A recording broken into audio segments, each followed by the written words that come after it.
Ce qu'il y a de sûr, c'est que c'est probablement la personne la plus visionnaire que j'ai croisée, en tout cas. Et que c'est vraiment une des rares personnes. J'ai pas eu énormément dans mon entourage de gens qui ont disparu, mais c'est vraiment une des personnes qui me manque le plus.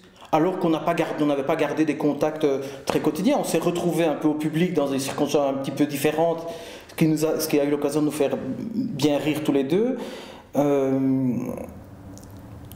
Mais c'est terrible parce que je n'ai plus jamais croisé quelqu'un qui avait une vision à long terme aussi novatrice. Et je pense que même lui, on n'était pas conscient. Donc c'est assez terrible de se dire que ça s'est arrêté aussi brusquement.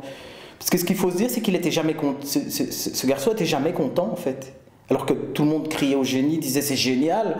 J'ai eu des discussions sur le pas de sa porte en allant le reconduire après le spectacle, sur des choses qu'il venait de faire ou qu'il avait fait, entre autres cette expérience en Hollande.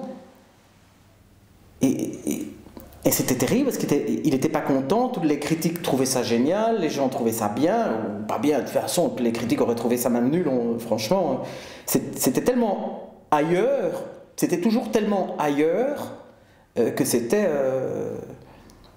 que pour ça c'est un personnage qui marque une vie, quoi, indiscutablement.